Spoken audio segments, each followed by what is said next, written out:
અત્યારના સમયમાં લોકો માટે જો સૌથી ખતરનાક શબ્દો હોય તો એ છે હાર્ટ એટેક અને સડન કાર્ડિયક અરેસ્ટ. પણ આપણને એમ થાય કે આ બંને સમાન છે, પણ ના, વાસ્તવિકતામાં આ બંને વચ્ચે ઘણો જ તફાવત છે. જ્યારે અત્યારે હાર્ટ એટેકે હાહાકાર મચાવ્યો છે, એવા સમયે યુવાનોમાં સડન કાર્ડિયક અરેસ્ટના પણ કિસ્સાઓ દિવસે ને દિવસે વધી રહ્યા છે. તો આપણને એમ થાય કે આ સડન કાર્ડિયક અરેસ્ટ છે શું, તેના લક્ષણો શું છે, અને જો કોઈ વ્યક્તિને આવી પરિસ્થિતિ ઊભી થાય છે તો જે તે સમયે તેને સારવાર શું આપવી, તંદુરસ્ત હૃદયની વ્યાખ્યા શું છે?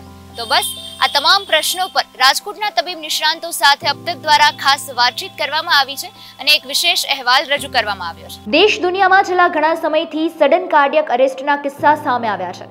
સડન કાર્ડિયક અરેસ્ટ લોકોએ સમજવું અગત્યનું છે. ધબકતું હૃદય અચાનક ધબકતું બંધ થઈ તેને સડન કાર્ડિયક અરેસ્ટ કહે છે. મોટાભાગે લોકો વિચારતા હોય કે મોટી ઉંમરના વ્યક્તિ જેમને બીપી, ડાયાબિટીસ સહિતની બીમારીઓ હોય છે તેમને હૃદયની બીમારી થતી હોય છે. આ પ્રકારની કોઈ પણ બીમારી વ્યક્તિમાં ન હોવા છતાં જે વ્યક્તિને હૃદયનો હુમલો આવે તેને સડન કાર્ડિયક અરેસ્ટ કહી શકાય. સેકન્ડ ટુ મિનિટમાં અકસ્માત બને છે. પહેલેથી ઓળખવો થોડો મુશ્કેલ છે. હુમલો કોઈ વ્યક્તિની સામે આવે ત્યારે પહેલા તેને ઓળખવો, હુમલો આવેલ વ્યક્તિની નજીકમાં જવું, નાડીના ધબકારા ટ્રેક કરવા, શ્વાસની ગતિ જોવી, સૌપ્રથમ CPR આપવાનું શરૂ કરવાનું હોય છે. રિધમિક રીતે CPR આપવાનું શરૂ કરવું. CPR યોગ્ય રીતે મળતા સડન કાર્ડિયક અરેસ્ટને અટકાવી શકાય છે. વ્યક્તિનું હૃદય ફરી ધબકતું થતું હોય છે. ગિરિરાજ હોસ્પિટલના ક્રિટિકલ કેર સ્પેશિયાલિસ્ટ ડોક્ટર વિશાલ સદાતિયાના જણાવ્યા અનુસાર સડન કાર્ડિયક અરેસ્ટ લક્ષણો કે તેને ઓળખવું મુશ્કેલ છે, પરંતુ થોડા ઘણા લક્ષણો હુમલા પહેલા જોવા મળે છે, જેમ કે અતિશય છાતીમાં દબાણ, ભીસ આવી, સામાન્ય ગેસ એસિડિટી કરતાં વધારે હોય. સડન કાર્ડિયક અરેસ્ટ આવેલ વ્યક્તિને CPR આપવું શરૂ કરવું જરૂરી. ગુડ મોર્નિંગ ફ્રેન્ડ્સ, નમસ્કાર મિત્રો.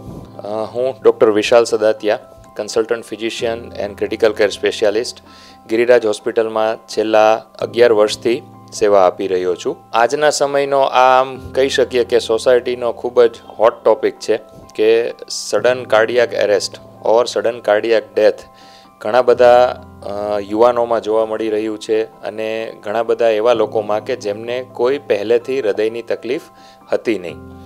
સડન કાર્ડિયક ડેથ અથવા સડન કાર્ડિયક એરેસ્ટનો મતલબ જ એ થાય છે કે પહેલેથી કોઈ હૃદયની તકલીફ કોઈ વ્યક્તિમાં નથી, પરંતુ એમને હૃદય બંધ થઈ જવાનું કોઈ કારણ આપણી પાસે પહેલેથી ન હોય અને તે છતાંય સડનલી એ બંધ થઈ જાય છે. તો આ વસ્તુ અથવા આ ઇન્સિડન્સને સડન કાર્ડિયક ડેથ કહેવામાં આવે છે ઓર સડન કાર્ડિયક એરેસ્ટ કહેવામાં આવે છે. મોટાભાગે આપણા મનમાં એવી જ પૂર્ણ ધારણા હોય કે કોઈ મોટી ઉંમરની વ્યક્તિ છે કે જેને પહેલેથી બીપી, હૃદયરોગ, ડાયાબિટીસ એ બધી તકલીફો છે, વાલની તકલીફો છે, અથવા આ બધી વસ્તુઓ હોવા છતાં હૃદયની અસર થાય તો એ સમજી શકાય. પરંતુ જે વ્યક્તિને કોઈ જાતની જૂની હૃદયની તકલીફ, બ્લડ પ્રેશર, ડાયાબિટીસ કશું જ નથી અને તે છતાં હૃદય રોગનો હુમલો આવે અથવા હૃદય બંધ પડી જાય તો એને આપણે સડન કાર્ડિયક એરેસ્ટ કહેતા હોઈએ છીએ. સામાન્ય રીતે જે એમનું નામ જ દર્શાવે છે કે sudden cardiac arrest, second to મિનિટમાં આ ઇન્સિડન્સ બની જતો હોય છે, એટલે પહેલેથી આપણે એને ઓળખવો અથવા આઈડેન્ટિફાય કરવો થોડો મુશ્કેલ છે કે કોઈ બીજી વ્યક્તિ એને સમજી શકે અથવા એના લક્ષણો જોઈ શકે. પણ હા, જે વ્યક્તિ અથવા જે દર્દી પર આ વસ્તુ થઈ હોય, બની શકે કે એને થોડા ઘણા લક્ષણો આપણને શરૂઆતમાં અથવા જે આ ઇન્સિડન્સ થાય છે અથવા બનાવ બને છે એના થોડા સમય પહેલાં જાણવા મળતા હોય, જેમ કે અતિશય છાતીમાં થતું દબાણ અથવા ભીંસ આવવી કે જે સામાન્ય રીતે ગેસ અને એસિડિટીમાં અનુભવ કરતા હોય એના કરતાં અલગ હોય. અતિશય પરસેવો વળવો જે પહેલાં ક્યારેય ન વળ્યો હોય એની સાથે ખૂબ જ ગભરામણ થવી.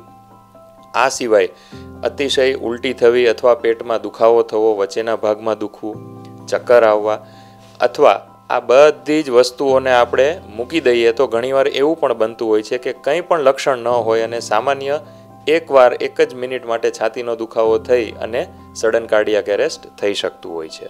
આ એટલા માટે જરૂરી છે કે આપણે સામાન્ય પ્રાથમિક સારવાર અથવા કોઈ લેમેન પર્સન, નોન મેડિકલ પર્સન ત્યાં બાજુમાં હોય અને આપણે એની કોઈ મદદ કરી શકીએ તો જીવ બચાવી શકીએ છીએ.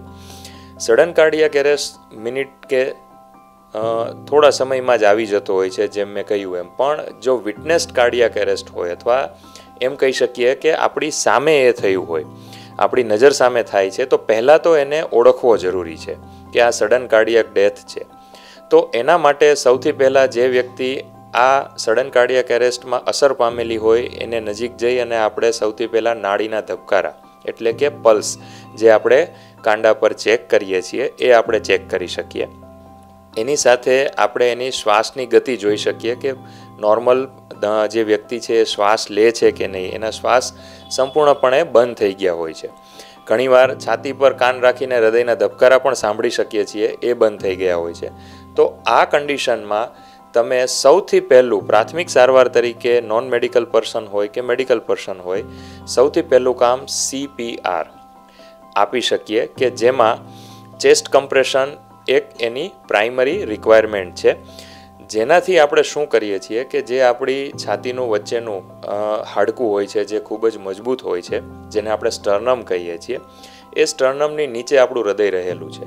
તો બરાબર 2 હાથની હથેળીના સપોર્ટ સાથે આપણે જે વ્યક્તિને સડન કાર્ડિયાક એરેસ્ટ થયો છે એના છાતીના હાડકાની નીચે વચ્ચેના ભાગમાં જ આપણે 2 હથેળી રાખી અને રિધમિક રીતે એક ચેસ્ટ કમ્પ્રેશન આપી શકીએ, જેનાથી હૃદય જે સદંતર એક જ ઝાટકે બંધ થયું છે તો લોહીનું પરિભ્રમણ અટકે નહીં અને શરીરના બીજા અંગોને જે હૃદય લોહી પૂરું પાડે ઓક્સિજનવાળું લોહી એ એને મળતું રહે. તો આ રિધમિક કમ્પ્રેશનથી આપણે એટલીસ્ટ એટલું કરી શકીએ કે એના બીજા અંગોને નુકસાન ન થાય. અને ઘણીવાર જો રિવર્સિબલ કારણ હોય કે જે સુધરી શકે એમ હોય અથવા કોઈ બીજા એવા કારણથી આવ્યું છે કે જે આપણે આગળ જતાં ક્યોર કરી શકીએ તો હૃદયને સ્ટાર્ટ પણ કરી શકીએ છીએ. સડન કાર્ડિયાક એરેસ્ટ થવાના કારણો જેમ મેં કહ્યા એમ પહેલેથી આપણને કોઈ વસ્તુની ખબર હોતી નથી, પરંતુ એકવાર સડન કાર્ડિયાક એરેસ્ટ થયું હોય અને જો CPR આપ્યા બાદ આપણે હૃદયને સ્ટાર્ટ પણ કરી શકીએ તો તરત જ નજીકના દવાખાને અથવા હોસ્પિટલે એમને પહોંચાડીએ, જેથી કરીને જરૂરી પ્રાઇમરી મેડિકલ ફેસિલિટીઝ અવેલેબલ કરાવી શકીએ.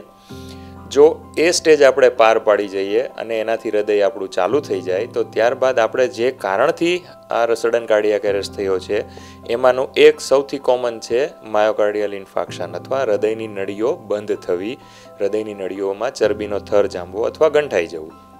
ત્યારબાદ બીજું કારણ આવે છે વાલ્વની તકલીફ. એના પછી એવું પણ આવે છે કે હૃદયની દિવાલો ખૂબ જાડી હોય અને એના કારણે આ વસ્તુ થઈ હોય. તો આ બધાની અલગ અલગ પ્રકારની સારવાર છે, જેમાં સૌથી એડવાન્સ આપણે જાણીએ છીએ કે જો હૃદયરોગનો હુમલો હોય અથવા હૃદયની નળી બંધ થઈ હોય તો એ નળીને આપણે એન્જિયોગ્રાફી અને એન્જિયોપ્લાસ્ટી કરીને ઓપન કરી શકીએ છીએ. અને જો આ સમયગાળો 45 મિનિટથી ઓછો હોય તો આપણે દર્દીનો જીવ પણ બચાવી શકીએ છીએ, ભવિષ્યમાં આપણે એના હૃદયને નુકસાન થતું પણ અટકાવી શકીએ છીએ અને ભવિષ્યમાં આવા બનાવથી એને બચાવી પણ શકીએ છીએ.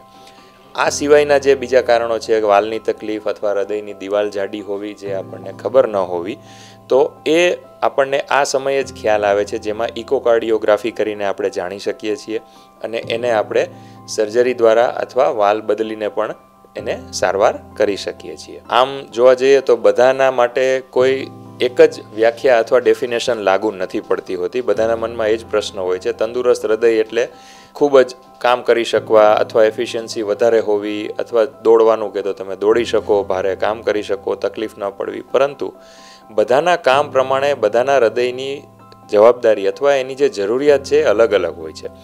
આજે કોઈ વ્યક્તિ નોર્મલ રૂટીન વર્ક કરે છે તો એના માટે હૃદયનું વર્ક લિમિટેડ છે, તો એને આપણે તંદુરસ્ત રાખવા માટે થોડો વધારે શ્રમ કરવો પડે છે. જ્યારે કોઈ એથ્લીટ છે, સ્પોર્ટ્સ પર્સન છે, રેગ્યુલર એક્સરસાઇઝ કરે છે તો આ વ્યક્તિઓ માટે હાર્ટની એરોબિક એક્સરસાઇઝના કારણે હાર્ટ એમનું ટેવાયેલું છે, તો એમના હૃદયને સ્વસ્થ રાખવા માટે અથવા જાળવવા માટે થોડી જહેમત ઓછી કરવી પડે છે. પરંતુ ઓવરઓલ જોવા જઈએ તો આપણું હૃદય આપણા શરીરને નોર્મલ ઓક્સિજનવાળું બ્લડ પૂરું પાડે છે, તો કોઈ પણ સ્ટ્રેસફુલ કન્ડિશન અથવા એવી તકલીફવાળી વસ્તુ કે શ્રમવાળું કામ કરવામાં કોઈ જાતની તકલીફ ન પડે અને આપણું એને શરીર કમ્પેન્સેટ કરી શકે. That is called healthy heart. CPR જનજાગૃતતા વધુ ફેલાવે લોકોએ સ્વયં CPRની જાગૃતતામાં જોડાવવું જોઈએ. ઓલિમ્પસ હોસ્પિટલના નિષ્ણાંત કાર્ડિયોલોજિસ્ટ ડોક્ટર મિહિર તન્નાએ જણાવ્યું કે ધબકતું હૃદય અચાનક ધબકતું બંધ થાય તેને સડન કાર્ડિયક અરેસ્ટ કહે છે. યુવાનોમાં વધવાના કારણો લાઇફસ્ટાઇલ, સ્મોકિંગ, તંબાકુ, વ્યસન, વ્યક્તિને સડન કાર્ડિયક અરેસ્ટ હુમલો આવે છે ત્યારે CPR આપવાનું શરૂ કરવું જરૂરી છે. એડી શોક આપવાનું ડિવાઇસ વડે દર્દીને આપવું જરૂરી બને છે. હું ડૉક્ટર મિહિર તન્ના, હું ઇન્ટરવેન્શનલ કાર્ડિયોલોજિસ્ટ છું. Olympus hospital, Vidyanagar main road, Rajkot પર છેલ્લા 10 વર્ષથી પ્રેક્ટિસ કરું છું અને કાર્ડિયોલોજી ક્ષેત્રે મારો અનુભવ 18 વર્ષનો છે. કાર્ડિયાક એરેસ્ટ કોઈ બી સંજોગોમાં કોઈ બી કારણથી ધબકતું હૃદય જે અચાનક ધબકવાનું બંધ થઈ જાય એને કાર્ડિયાક એરેસ્ટ કહેવાય છે. મેજોરિટી સંજોગોમાં આવું થવાથી દર્દી જો તાત્કાલિક સારવાર એટેન્શન ન મળે તો મૃત્યુ થતું હોય છે. કાર્ડિયાક એરેસ્ટ જેમ મેં કીધું એમ હૃદય ધબકવાનું બંધ થઈ જાય પણ એના કારણ અનેક હોય છે. દરેક વખતે જ્યારે કંઈ બી કાર્ડિયાક એરેસ્ટનો કિસ્સો સામે આવે એટલે બધા એને હાર્ટ એટેક આવી ગયો એવું કહેતા હોય છે. પણ દરેક કાર્ડિયાક એરેસ્ટ એ હાર્ટ એટેક નથી હોતા. હાર્ટ એટેક એવી વસ્તુ છે કે હૃદયના સ્નાયુને લોહી પહોંચાડતી નસમાં બ્લોકેજ આવી જાય, નળી બ્લોક થઈ જાય અને હૃદયના સ્નાયુઓ ઈજા પામે એ પ્રોસેસને, એ પ્રક્રિયાને હાર્ટ એટેક કહે છે. પણ કાર્ડિયાક એરેસ્ટના બીજા બી કારણ હોઈ શકે, જેમ કે જો હૃદયની દિવાલ જાડી હોય, નોર્મલ થિકનેસ કરતાં એની જાડાઈ વધારે હોય, અથવા તો હૃદયના ધબકારાની સર્કિટમાં કંઈ પ્રોબ્લેમ હોય કે હૃદયના વાલ્વમાં કોઈ જન્મજાત ખામી કે પાછળથી થયેલી ખામી હોય તો આવા સંજોગોને કારણે બી કાર્ડિયાક એરેસ્ટ થઈ શકે છે. આ બધાને આપણે હાર્ટ એટેક તરીકે ન કહી શકીએ, આ બધા કાર્ડિયાક એરેસ્ટના કેસ છે. આજકાલના દિવસોમાં કાર્ડિયાક એરેસ્ટના કેસ વધવાના 3-4-5 કારણ છે. મારી દ્રષ્ટિએ એક તો કે આપણી અવેરનેસ, સોશિયલ મીડિયા થકી આવા કેસ હાઇલાઇટ થાય છે. ગામડામાં, રિમોટ પ્લેસીસમાં બી આવા કિસ્સા બને છે જે આપણા સમક્ષ મીડિયા થકી ધ્યાનમાં આવે છે, એટલે આપણે એ બાબતને વધારે સાંભળીએ છીએ. બીજું, મારી દ્રષ્ટિએ યુવાનોમાં આ કેસ વધારે જોવા મળે છે આજકાલ અને એના અનેક કારણ છે. ડાયાબિટીસના કિસ્સા, બ્લડ પ્રેશરના કિસ્સા આપણા સમાજમાં યુવાનોમાં ઘણા વધી ગયા છે. એના માટે લાઇફસ્ટાઇલ જવાબદાર છે, સ્મોકિંગ, ટોબેકોના એડિક્શન્સ જવાબદાર છે. એના માટે આપણી જેનેટિક લીનિએજ એટલે તાસીર આપણી જવાબદાર છે. આપણા દાદાઓ પરદાદાઓને જે 70 વર્ષે થતું હતું એ આપણા ફાધરની જનરેશનમાં 60 વર્ષે થવાનું ચાલુ થયું અને હવેની જનરેશનમાં એ 40-45 વર્ષે. એના કારણે બી આ યંગસ્ટર્સમાં કાર્ડિયાક એરેસ્ટના કિસ્સાઓ વધી ગયા છે. કાર્ડિયાક એરેસ્ટ એટલે હૃદય ધબકવાનું બંધ થઈ જાય એટલે શરીરના દરેક અંગોમાં લોહીનું ભ્રમણ બંધ થઈ જતું હોય છે. મગજમાં લોહી પહોંચતું બંધ થઈ જાય એટલે દર્દી ભાન ગુમાવી બેઠે છે, પડી જાય છે, ફસડાઈ પડે છે અને અનરિસ્પોન્સિવ એટલે કોઈ બી પ્રકારની ચેતન વગરનું થવા માંડે છે કે ક્યારેક એને ખેંચ બી આવતી હોય છે એવું લાગે આપણને. એવા સંજોગોમાં દરેક કોમન પર્સને અમુક પ્રકારે પોતાની કે બીજા કોઈની પલ્સ ચેક કરવાનું શીખવું જોઈએ અને જો દર્દી રિસ્પોન્સિવ ન હોય અને એની પલ્સ ફીલ ન થતી હોય એનો અર્થ એને કાર્ડિયાક એરેસ્ટ છે એવું ધારી અને છાતીના વચ્ચેના ભાગમાં બંને હાથેથી છાતી દબાઈ એવી રીતે પમ્પિંગ કરવાનું ચાલુ કરી દેવું જોઈએ. આને CPR કે કાર્ડિયોપલ્મોનરી રિસસિટેશન કહે છે. આવું કરતાં પહેલાં આજુબાજુ કોઈને બી હાક આપીને બૂમ પાડીને મદદ માટે બોલાવી લેવાના અને કોઈ એવી જગ્યા હોય જેમ કે મોલ છે, એરપોર્ટ છે કે કોઈ એવી પબ્લિક ઓફિસીસ છે જ્યાં સગવડો છે બધી, તો ત્યાં AED નામનું શોક આપવાનું ડિવાઇસ બી હાજર હોય છે. તો કોઈ બીને દોડાવીને એ ડિવાઇસ લાવી અને એના પેડલ્સ હોય એ ખાલી ચીપકાવી દેવાનો હોય છે. એ કાર્ડિયાક એરેસ્ટનું નિદાન એ AED જાતે કરી લે છે અને શોક ડિલિવર કરી આપે છે. જો આવું પહેલી 3-4-5 મિનિટમાં કરી લઈએ તો દર્દીનું જીવન બચાવી શકાય છે અને આ બહુ મોટું નુકસાન અટકાવી શકાય. મારી દ્રષ્ટિએ સ્કૂલ્સમાં આપણે જેમ ફાઇનાન્સનું ચેપ્ટર હોય, આપણે જેમ હેલ્થનું ચેપ્ટર હોય એવી રીતે CPRનું બી એક ચેપ્ટર કે જેમ હિસ્ટ્રી, ફિઝિક્સ આપણે ભણીએ છીએ એમ CPRનો બી એક ટોપિક ઉમેરી દેવાની જરૂર છે. નાનપણની એજથી જ, આપણા બાળકોની એજથી કે યુથથી જ કોલેજમાં આપણે આપણા સોસાયટીના દરેક વર્ગોને આના માટે જાગૃત કરવા જોઈએ અને બધાને બેઝિક CPRની ટ્રેનિંગ આપવી જોઈએ. જેમ આપણને બધાને થોડું ઘણું ક્રિકેટ રમતા આવડે છે, થોડું ઘણું શેર બજાર આવડે છે, થોડું ઘણું કરતા આવડે છે, બાર્ગેન કરતા આવડે છે, એમ CPR કરતાં બી દરેક વ્યક્તિને આવડવું જ જોઈએ. જેમ ડ્રાઇવિંગ કરતાં આપણને આવડે છે એમ CPR કરતાં દરેક વ્યક્તિને આવડવું જ જોઈએ અને એના માટે સ્કૂલ કોલેજના લેવલથી જ આ વસ્તુને આપણે શીખવાડતા જવી જોઈએ. તંદુરસ્ત હૃદય એટલે તમારી જીવનમાં જરૂર પડતી કોઈ બી ગતિવિધિઓ કરવા માટે તમને થાક કે શ્વાસ ન થાય અને એ કેપેસિટીમાં આપણે કરી શકીએ. જેમ કે કોઈક ફરવા જાય છે તો માઉન્ટેન ચડવું છે અને કે સાયકલિંગ કરવી છે, સ્વિમિંગ કરવું છે, આ બધું આપણે હેલ્ધીલી કરી શકીએ. એને હું તંદુરસ્ત હૃદયની કે કાર્ડિયો રેસ્પિરેટરી ફિટનેસની ડેફિનેશન આપું છું. એ કરવા માટે શું કરવું જોઈએ તમારે? દરેક એજ ગ્રુપમાં અલગ અલગ વસ્તુઓ કરવાથી ફાયદા થતા હોય છે. જેમ કે આપણા નાનપણથી જ બાળકોમાં કે કોલેજમાં સ્પોર્ટ્સ એક્ટિવિટીઝનું પ્રમોશન આપીએ તો નેચરલી સ્પોર્ટ્સમાં પાર્ટિસિપેટ કરવા માટે એ ફિટ તો રહેશે, પણ એનામાં ફિટનેસની અવેરનેસ એ રહેશે. શું ન ખાવું, જંક ફૂડ એવોઇડ કરવું, આપણું વેઇટ ગેઇન ન થઈ જાય એનું ખ્યાલ કરવો, સ્મોકિંગ ને બધું ન કરવું, આ બધું નાનપણથી આપણે શીખવાડતા રહીએ. એવું કહેવાય કે વીકમાં 5 દિવસ રોજ અડધો કલાક કાર્ડિયો એક્સરસાઇઝ કોઈ બી હોઈ શકે, જે સ્વિમિંગ, સાયકલિંગ કે નોર્મલ જોગિંગ વોકિંગ બી હોઈ શકે, એ કરવી જોઈએ. સાથે સાથે સ્નાયુ મજબૂત રહે, કારણ કે સ્નાયુમાં શુગર, કોલેસ્ટ્રોલ રેગ્યુલેટ કરવાના ઘણા મોટા સારા ફંક્શન થતા હોય છે. તો સ્નાયુઓ બી આપણા મજબૂત રહે એના માટે થોડું વેઇટ ટ્રેનિંગ એટલે વેઇટ લિફ્ટિંગ એક્સરસાઇઝ બી પોતાની શક્તિ પ્રમાણે કરતા રહેવું જોઈએ. ખોરાકનું આપણે બધા જાણીએ છીએ, 3 વ્હાઇટ વસ્તુઓ, સોલ્ટ, શુગર અને મેંદો, વ્હાઇટ ફ્લોર, આ બધી વસ્તુ આપણા ખોરાકમાં જેટલી બને એટલી ઓછી રાખવી. ડીપ ફ્રાઈડ વસ્તુઓ ઓછી રાખવી. સડન કાર્ડિયક અરેસ્ટ આવ્યા બાદ પ્રાથમિક સારવાર દરમિયાન દર્દીના એસીજી અને તમામ રિપોર્ટ કરાવવા જરૂરી છે. પ્લેક્સિસ હોસ્પિટલના નિષ્ણાંત કાર્ડિયોલોજિસ્ટ ડોક્ટર નિકુંજ કોટેચાએ જણાવ્યું કે સડન કાર્ડિયક અરેસ્ટ આવ્યા એનું કારણ જાણવું ખૂબ જરૂરી છે. ભવિષ્યમાં ફરી વખત દર્દીને આ સમસ્યાનો શિકાર બનવાનું ટાળી શકે છે. મારું નામ ડૉક્ટર નિકુંજ કોટેચા છે. હું પ્લેક્સસ મેડિકલ સુપર સ્પેશિયાલિટી હોસ્પિટલમાં ઇન્ટરવેન્શન કાર્ડિયોલોજિસ્ટ છું. સડન કાર્ડિયક અરેસ્ટ એટલે અચાનકથી કોઈ પણ કારણસર હૃદયનું બંધ થઈ જવું, એને સાદી ભાષામાં આપણે સડન કાર્ડિયક અરેસ્ટ કહી શકીએ છીએ. સડન કાર્ડિયક અરેસ્ટ થવાના ઘણા બધા કારણો હોઈ શકે. આજકાલ જે યુવા વર્ગની અંદર સડન કાર્ડિયક અરેસ્ટ વધ્યા છે કારણ એનું મુખ્ય કારણ મોસ્ટ લાઇકલી હાર્ટ એટેક હોઈ શકે કે જેને કારણે હૃદય અચાનકથી બંધ પડી જતું હોય છે.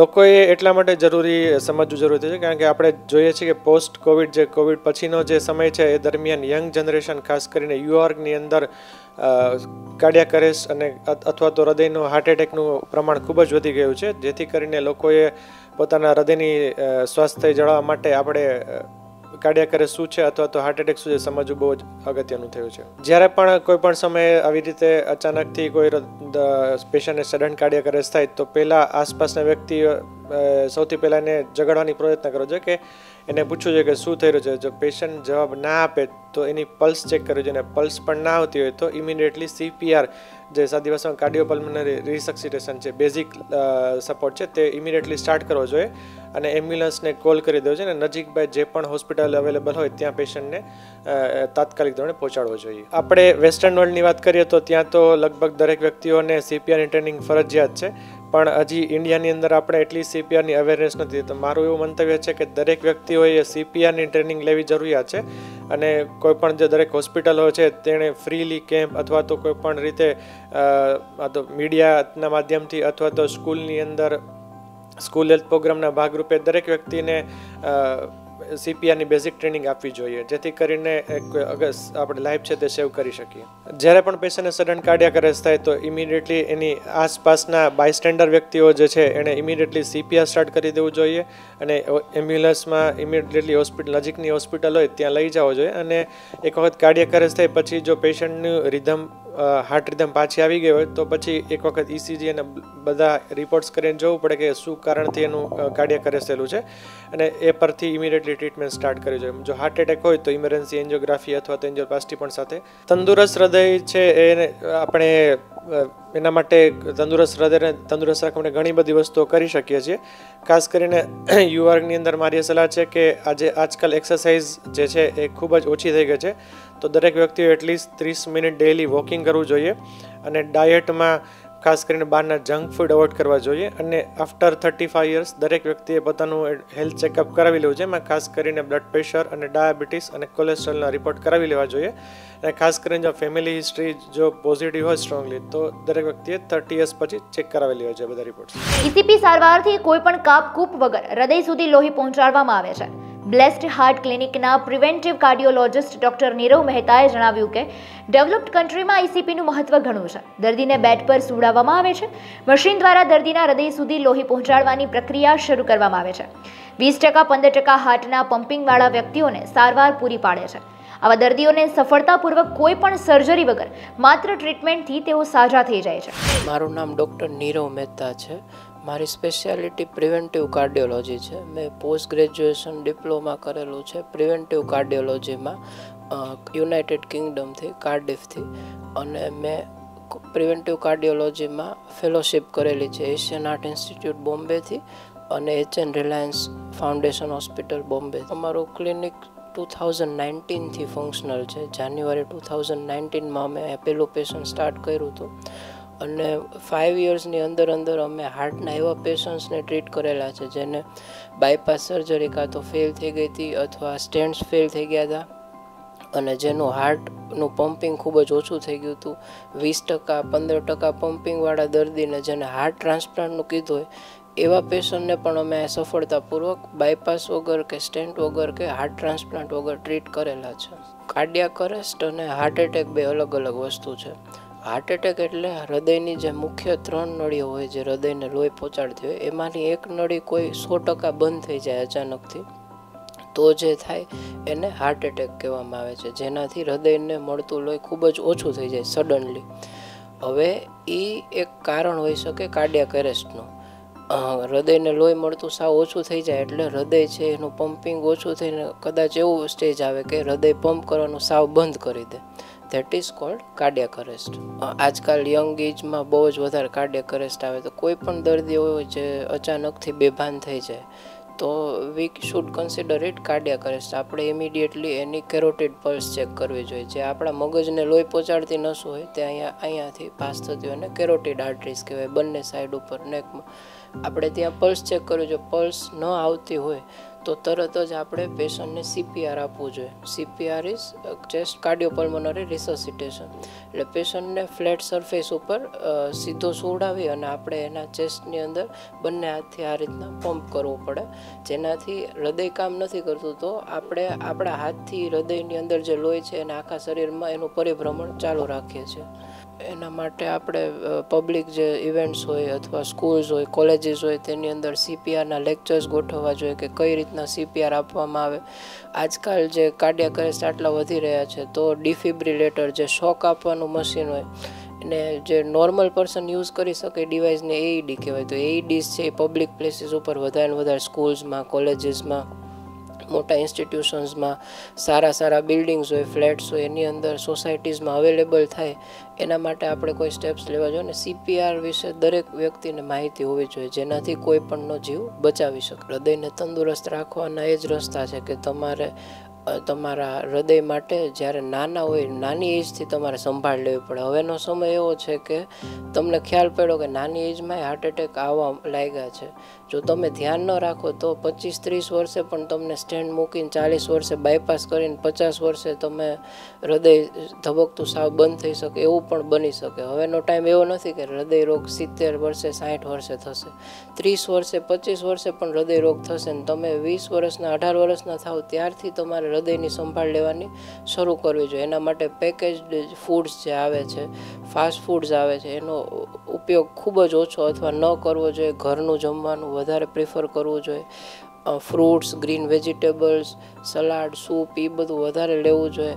અને તેલ, ઘી, બટર, ચીઝ, પનીર એ બધાનો યુઝ બિલકુલ ઓછો કરવો જોઈએ. એક્સ્ટ્રા સિમ્પલ શુગર્સ છે એનો યુઝ બિલકુલ ઓછો કરવો જોઈએ. સ્વીટ્સ ઓછી લેવી જોઈએ.